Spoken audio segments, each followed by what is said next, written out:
Friends, good evening. एक बार फिर से आप सभी का बहुत बहुत स्वागत करता हूं आपके अपने YouTube चैनल एग्जामनाथ पे। उम्मीद करता हूं आप सभी मस्त होंगे, जबरदस्त होंगे, जिंदाबाद होंगे। आज एक और नया प्रैक्टिस सेट 19 लेके आया हूं, जो कि यूपीपी मतलब उत्तर प्रदेश पुलिस कांस्टेबल री एग्जाम की जो परीक्षा होने वाली है उसकी तैयारी के लिए मैं प्रैक्टिस टेस्ट सीरीज चला रहा हूं। और उस टेस्ट सीरीज का नाम आपको प्लेलिस्ट पे वर्दी सीरीज दोबारा के नाम से मिल जाएगा, तो आप लोग उसमें विजिट करके प्लेलिस्ट को देख सकते हैं। चलिए, तो समय को वेस्ट नहीं करते हैं और सीधे बढ़ते हैं आज के पहले प्रश्न की ओर। आज का हमारा पहला प्रश्न है दोस्तों, साहित्य में रस का क्या अर्थ है? साहित्य में रस का क्या अर्थ है? साहित्य की मिठास, किसी रस का आनंद, किसी फल का स्वाद, या साहित्य से मिलने वाली आनंद अनुभूति। तो इसका जो राइट आंसर दोस्तों होगा वह होगा option D for Denmark is the right answer. बिल्कुल, साहित्य से जो मिलने वाली आनंद अनुभूति होती है उसे ही हम रस कहते हैं। रस का यही अर्थ होता है।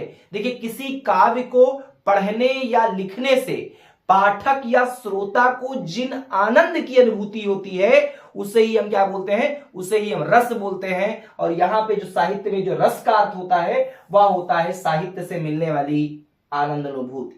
मतलब option D for Denmark is the right answer. बढ़ते हैं नेक्स्ट क्वेश्चन की ओर। हमारा नेक्स्ट क्वेश्चन है, पुरुषोत्तम अग्रवाल को उनकी किस रचना के लिए देवी शंकर अवस्थी स्मृति सम्मान प्रदान किया गया?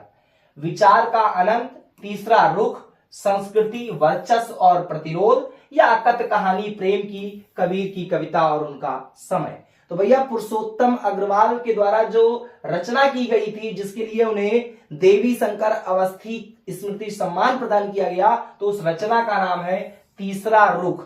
कौन सा? तीसरा रुख। ऑप्शन बी वाला सही होगा। B for Bombay is the right answer. देखिए, जो पुरुषोत्तम अग्रवाल जी को ये तीसरा रुख रचना के लिए मिला है, तो ध्यान रखिएगा कि 1996 में उन्हें देवी शंकर स्मृति सम्मान से नवाजा गया था तीसरा रुख रचना के लिए। कब नवाजा गया है? तो 1996 में पुरुषोत्तम अग्रवाल जी को तीसरा रुख नामक रचना के लिए देवी शंकर स्मृति सम्मान से नवाजा गया। और ये पुरस्कार जो देवी शंकर स्मृति सम्मान है, देवी शंकर अवस्थी स्मृति सम्मान जो है, ये कब से शुरुआत हुई इस पुरस्कार को देने की? तो इसकी शुरुआत जो हुई है 5 अप्रैल 1995 से। 5 अप्रैल 1995 से इसकी शुरुआत हुई है। और क्यों शुरू हुआ 5 अप्रैल को? क्योंकि देवी शंकर अवस्थी जी का जन्म दिवस होता है हर 5 अप्रैल को। तो जो देवी शंकर अवस्थी का जन्म दिवस था 5 अप्रैल को, उसी तारीख से ही, मतलब उनके जन्म दिवस की तारीख से जो देवी शंकर अवस्थी स्मृति सम्मान है वो देना शुरू किया गया। और वो साल था, वो वर्ष था 1995 का। पुरुषोत्तम अग्रवाल जी को 1996 में पहली बार जो है पुरस्कार दिया गया तीसरा रुख रचना के लिए। तो नेक्स्ट क्वेश्चन की ओर बढ़ते हैं। निम्नलिखित में से कौन सा विकल्प वाक्यांश और उनके लिए एक शब्द की सही जोड़ी नहीं है? जो बहुत बोलता हो उसे वाचाल बोलते हो, हाँ सही लग रहा है। जो कुछ नहीं जानता उसे आज्ञ, हाँ ये भी सही है। जो मापा ना जा सके उसे अपरमेय, हाँ ये भी सही है। जो अनुकरण करने योग्य हो उसे विश्वसनीय, नहीं भैया, उसे विश्वसनीय नहीं बोलते हैं, उसे अनुकरणीय बोलते हैं। उसे क्या बोलते हैं? उसे अनुकरणीय बोलते हैं। ध्यान रखिएगा, उसे अनुकरणीय बोलते हैं। और जो विश्वसनीय यहां लिखा है, विश्वसनीय के लिए होता है जो विश्वास करने योग्य हो उसे विश्वसनीय बोला जाता है, ना कि जो अनुकरण करने योग्य हो उसे आप विश्वसनीय बोल देंगे। बात समझ में आया? जो अनुकरण करने योग्य हो उसे अनुकरणीय, और जो विश्वास करने योग्य हो उसे विश्वसनीय कहा जाता है। तो यहां पे ऑप्शन डी वाला सही होगा। D for Denmark is the right answer. बढ़ते हैं नेक्स्ट क्वेश्चन की ओर। राम कुमार वर्मा ने प्रेमाख्यान परंपरा का प्रवर्तक किसे माना है? कुतुबन का, असाइद को, या मुल्ला दाऊद को, या मलिक मोहम्मद जायसी को? तो इसका जो राइट आंसर दोस्तों होगा वह होगा ऑप्शन सी वाला, मुल्ला दाऊद को। राम कुमार वर्मा ने जो प्रेमाख्यान परंपरा का जो प्रवर्तक है वो मुल्ला दाऊद को माना गया है। और ध्यान रखिएगा, इनकी एक रचना है मुल्ला दाऊद की, चंदायन। कौन सी? चंदायन जो है, चंदायन चंदायन मुल्ला दाऊद की, चंदायन जो है वो क्या है, मुल्ला दाऊद की एक कृति है, मुल्ला दाऊद की एक कृति है। तो चंदायन जो मुल्ला दाऊद की कृति है वो हिंदी का ज्ञात प्रथम सूफी प्रेम काव्य माना जाता है। क्या, जो चंदायन है जो कि मुल्ला दाऊद के द्वारा कृत है वो हिंदी का ज्ञात प्रथम सूफी प्रेम काव्य है। कौन सा, मुल्ला दाऊद के द्वारा जो रचित चंदायन है उसे हिंदी का ज्ञात प्रथम सूफी प्रेम काव्य माना जाता है। इसलिए यहां पे जो क्वेश्चन पूछा गया था कि प्रवर्तक किसे माना गया, वो होगा option C for Canada is the right answer. बढ़ते हैं नेक्स्ट क्वेश्चन की ओर। चमक उठी सन 57 में वो तलवार पुरानी थी, रस भेद बताइए। भक्ति रस है, वीर रस है, हास्य रस है या श्रृंगार रस है। तो भैया वीर रस है। चमक उठी सन 57 में वो तलवार पुरानी थी में कौन सा रस है, इसमें वीर रस है। ध्यान दीजिए, युद्ध अथवा जो कोई भी कार्य करने के लिए हृदय में जो एक उत्साह उत्पन्न होता है, जो एक उत्साह का भाव जागृत होता है, उसे ही हम क्या बोलते हैं दोस्तों, उसे ही हम रस बोलते हैं। और जो वीर रस होता है, इसका अगर हम वीर रस का स्थायी भाव, वीर रस का स्थायी भाव की बात करें तो जो वीर रस का स्थायी भाव होता है वह दोस्तों होता है उत्साह। क्या होता है, उत्साह होता है। ध्यान रखिएगा, वीर रस का स्थायी भाव उत्साह होता है। ऑप्शन बी वाला सही हो जाएगा, B for Bombay is the right answer. समझदार शब्द विशेषण का कौन सा भेद है, समझदार शब्द विशेषण का कौन सा भेद है, सार्वनामिक विशेषण, संख्यावाचक विशेषण, परिमाणवाचक विशेषण, गुणवाचक विशेषण। तो इसका जो राइट आंसर दोस्तों होगा वह होगा ऑप्शन डी वाला, गुणवाचक विशेषण। समझदार शब्द विशेषण का कौन सा भेद होगा, तो भैया गुणवाचक विशेषण होगा।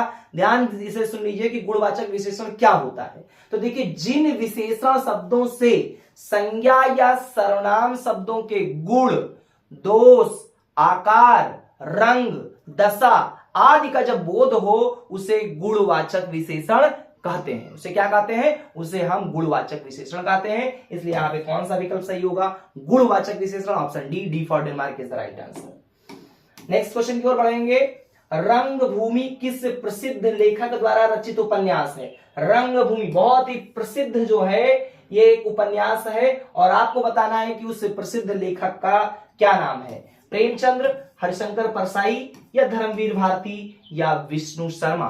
तो इसका जो राइट आंसर है दोस्तों वह होगा option A for America is the right answer. बिल्कुल, रंगभूमि प्रेमचंद्र जी द्वारा लिखित एक प्रसिद्ध उपन्यास है। अगर हम इनके प्रेमचंद जी के अन्य उपन्यासों की बात करें तो आपका सेवा सदन, नोट कर लीजिए, सेवा सदन, देखिए मैं लिख भी दे रहा हूं यहां पे, सेवा सदन, गबन, ठीक है, गबन आपका हो गया। और इसके अलावा देखिए, गबन हो गया, गोदान हो गया, निर्मला हो गया, निर्मला भी बहुत फेमस है, निर्मला हो गया, कर्म भूमि हो गया, कर्म भूमि हो गया, रंग भूमि हो गया। ठीक है, कौन कौन सा हो गया, देखिए सेवा सदन, गबन, गोदान, निर्मला, कर्म भूमि, रंग भूमि, मंगल सूत्र, कौन सा, मंगल सूत्र भी ये उपन्यास है किसके द्वारा लिखित, ये लिखित है प्रेमचंद्र जी के द्वारा। तो ये कुछ ऐसे जो है उपन्यास है जो बहुत ही प्रसिद्ध हैं, जो कि प्रेमचंद्र जी के द्वारा लिखा हुआ है। एक और याद आ रहा है मुझे, वरदान। ठीक है, तो ये सभी जो उपन्यास है बहुत फेमस है, बहुत ही प्रसिद्ध है और ये सभी प्रेमचंद जी के द्वारा लिखित है और ये सभी उपन्यास है। नोट कर लीजिए इन सबको, एक बार आप लोग स्क्रीनशॉट ले सकते हैं। चलिए नेक्स्ट क्वेश्चन की ओर बढ़ेंगे। नेक्स्ट क्वेश्चन हमारा है, निम्नलिखित प्रश्न में 4 विकल्पों में से दिए गए शब्द के विपरीत अर्थ वाला विकल्प चुनिए। स्वार्थ का विपरीत शब्द कौन सा होगा, परमार्थ होगा, निस्वार्थ होगा, विषाद होगा या वरिष्ठ होगा। तो इसका भैया जो राइट आंसर होगा वह होगा परमार्थ, मतलब option A for America is the right answer. बढ़ते हैं नेक्स्ट क्वेश्चन की ओर। निम्नलिखित प्रश्न में वाक्य की संरचना के आधार पे उनके भेद बताइए। रवि दीवार रंगने लगा है, इसमें कौन सी क्रिया है, कृदंत क्रिया है, पूर्वकालिक क्रिया है, नाम धातु है या संयुक्त क्रिया है। तो इसका जो राइट आंसर होगा वह होगा संयुक्त क्रिया, मतलब ऑप्शन डी वाला सही होगा। D for Denmark is the right answer. अब जान लेते हैं कि भाई ये संयुक्त क्रिया क्या होता है। तो जहां दो या दो से अधिक धातुओं का मतलब क्रियाओं से यहां पे है, तो जहां पे दो या दो से अधिक धातुओं का प्रयोग साथ साथ किया गया हो वहां क्रिया के इस रूप को ही संयुक्त क्रिया कहा जाता है। क्या कहते हैं? उसे ही हम संयुक्त क्रिया कहते हैं। और यहां पे आपका ऑप्शन कौन सा सही हो जाएगा? डी सही होगा। D for Denmark is the right answer. Next question की ओर बढ़ेंगे। क्वेश्चन नंबर 10वां हमारा है, निम्नलिखित प्रश्न में 4 विकल्पों में से उस विकल्प का चयन करें जो सही संधि विच्छेद वाला विकल्प है। अत्यधिक का सही संधि विच्छेद क्या होगा? आ धन अत्यधिक होगा, अति धन अधिक होगा, या अत्य धन अधिक होगा, या अत प्लस अधिक होगा। तो इसका जो राइट आंसर दोस्तों होगा वह होगा ऑप्शन बी, अति प्लस अधिक। अति प्लस अधिक क्या होगा? अति प्लस अधिक जो है ये मिलकर के क्या बन जाएगा? अत्यधिक बन जाएगा। और ये यण संधि का उदाहरण है। किसका? यण संधि का उदाहरण है। ध्यान से देख लीजिए, यण संधि का ये उदाहरण है। ठीक है, अब यण संधि क्या होता है कहिए, तो ये भी बता देते हैं। चलिए सुन लीजिए यण संधि क्या होता है।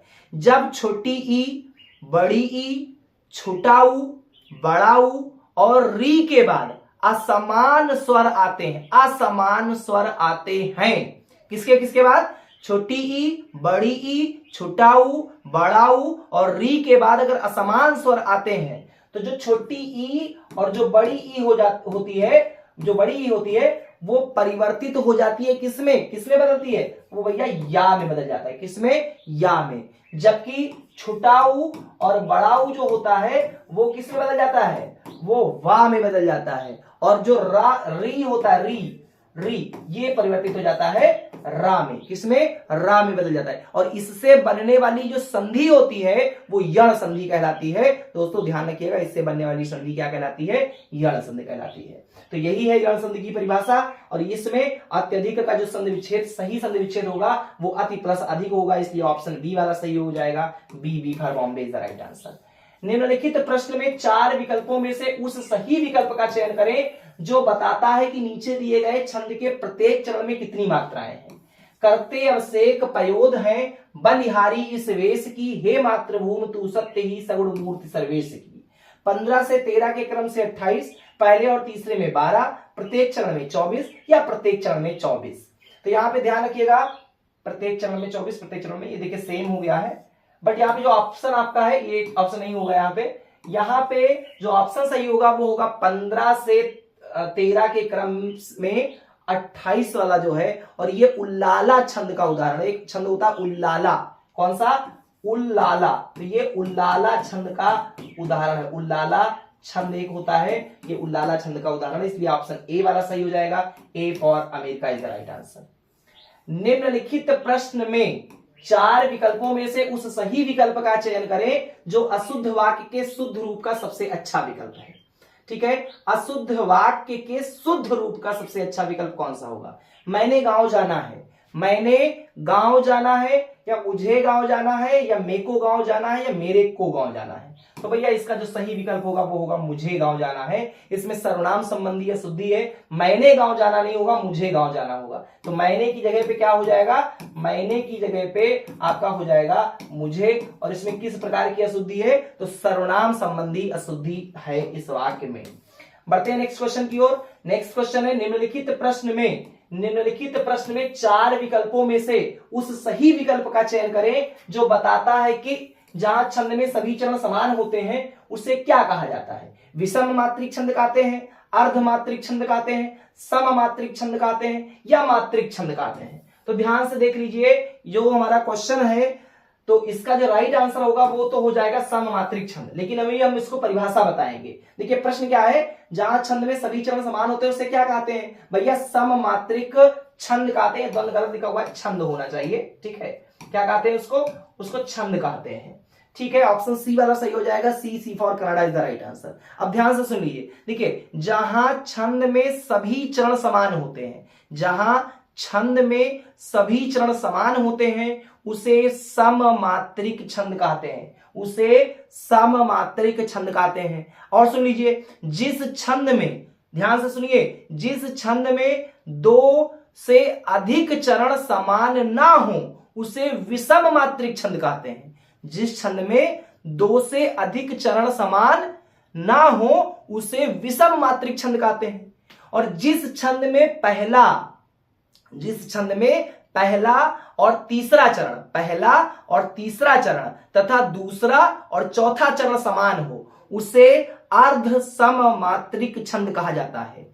और जिस छंद में मात्रा की गणना हो उसे मात्रिक छंद कहते हैं। तो मैंने 4 चीजें बताई हैं, नोट कर लीजिए। समझ में ना आया हो थोड़ा सा वीडियो को पीछे करिए और फिर से सुनिए, आपको समझ में आ जाएगा। चलिए नेक्स्ट क्वेश्चन की ओर बढ़ेंगे। हमारा नेक्स्ट क्वेश्चन है 14 से लेकर 18 तक जो प्रश्न होगा ये गद्यांश पढ़ करके आपको 14 से लेकर 18 तक के प्रश्नों का उत्तर देना है। तो चलिए हम सबसे पहले इस गद्यांश को, इस पैसेज को पढ़ लेते हैं। लिखा हुआ है, पारखी डॉक्टर बोगल ने यूं ही चंबा का अचंभा नहीं कह डाला था और इसमें सैलानी भी इस नगरी में यूं ही नहीं खिले चले आते। चंबा की वादियों में ऐसा कोई सम्मोहन जरूर है जो सैलानियों को मंत्रमुग्ध कर देता है और वे बार बार यहाँ दस्तक देने चले आते हैं। जहां मंदिर में उठती स्वर लहरियां परिवेश को आध्यात्मिक बनाती हैं, वही रावी नदी के मस्त रवानगी और पहाड़ों से आते शीतल हवा के झोंके से सैलानियों को ताजगी का एहसास कराते हैं। चंबा का इतिहास कला, धर्म और पर्यटन का मनोहारी मेल है और चंबा के लोग अलमस्त फक्कड़ तबीयत के चंपा की पहाड़ियों को ज्यों त्यों हम पार करते हैं। आश्चर्यों के कई वर्ग सामने खुलते चले जाते हैं। प्रकृति अपने दिव्य सौंदर्य की झलक दिखलाती है।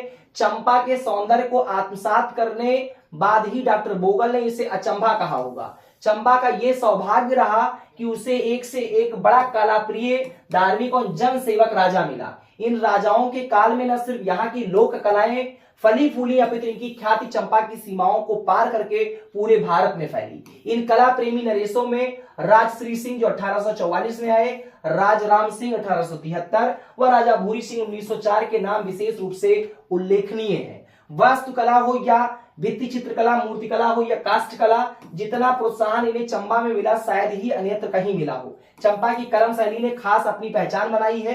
किसी घाटी की ऊंचाई पर खड़े होकर तो समूचा चंपा शहर भी उनकी अनूठी कलाकृति जैसा ही लगता है। अब देख लेते हैं इनसे रिलेटेड जो प्रश्न किए गए हैं। चंपा का इतिहास, धर्म और पर्यटन का कैसा मेल है? मन को हरने वाला, दर्द देने वाला, नापसंद आने वाला या ठीक ठाक? तो भैया जो चंपा का इतिहास, धर्म और पर्यटन है वो मन को हरने वाला है, मन को आनंदित कर देता है, इसलिए ऑप्शन ए वाला सही होगा। A for America is the right answer. Next question है, डॉक्टर बोगल ने चंपा को अचंभा कब कहा है? वहां से आने के बाद, अनुभव के बाद, चंपा के सौंदर्य को आत्मसात करने के बाद या देखने के बाद? तो भैया जब चंपा के सौंदर्य को आत्मसात किया तब डॉक्टर बोगल ने चंबा को अचंभा कह डाला। तो ऑप्शन सी वाला सही होगा। C for Canada is the right answer. Next question है, चंबा को सौभाग्यशाली क्यों कहा गया है? राजा के कारण, प्रजा के कारण, स्थिति के कारण या परिस्थिति के कारण? तो इसका जो राइट आंसर होगा वह होगा दोस्तों राजा के कारण। चंबा को सौभाग्यशाली क्यों कहा गया है? राजा के कारण कहा गया है, इसलिए ऑप्शन ए वाला सही होगा। A for America is the right answer. बढ़ेंगे नेक्स्ट क्वेश्चन की ओर। चंबा की किस शैली ने अपनी पहचान बनाई है? सिलाई, खेती, कलम या बागवानी? तो अभी आपको पैसेज में गद्यांश में मिला था कि जो चंबा की कलम शैली है उसने अपनी एक विशेष पहचान बनाई है, इसलिए ऑप्शन सी वाला सही होगा। C for Canada is the right answer. Next question है, वशीकृत शब्द का समानार्थी शब्द अनुच्छेद में से पहचानिए। देखिए वशीकृत शब्द का जो समानार्थी शब्द अनुच्छेद में से पहचानिए, तो कौन सा समानार्थी शब्द होगा? ख्याति, मंत्रमुग्ध, उल्लेखनीय या सैलानियों? लेकिन आपको ध्यान रखना होगा इसी अनुच्छेद जो आपको पैसेज दिया गया, गद्यांश दिया गया, उसी में से पहचानना है। तो मंत्रमुग्ध एक शब्द आया है जो कि समानार्थी शब्द है वशीकृत का। तो यहां पे ऑप्शन बी वाला सही हो जाएगा। B for Bombay is the right answer. तो ये थे आज के कुछ अति महत्वपूर्ण प्रश्न जो कि आपके परीक्षा हाल के लिए आगामी होने वाली यूपी मतलब उत्तर प्रदेश पुलिस कांस्टेबल री एग्जाम के लिए अति महत्वपूर्ण प्रश्नों की ये सीरीज थी। उम्मीद करता हूं ये वीडियो आपको अच्छी लगी होगी। वीडियो अच्छी लगी हो तो लाइक करें और चैनल पे पहली बार विजिट किया हो तो सब्सक्राइब कर ले और बेल आइकन को जरूर प्रेस कर लीजिएगा, क्योंकि ऐसी नोटिफिकेशन अगर आपको डेली चाहिए तो बेल आइकन को प्रेस आपको दोस्तों करना ही होगा। दोस्तों के साथ शेयर करें जिससे वो भी इस वीडियो से लाभान्वित हो सके। बहुत बहुत धन्यवाद। Thanks for watching. जय हिंद दोस्तों।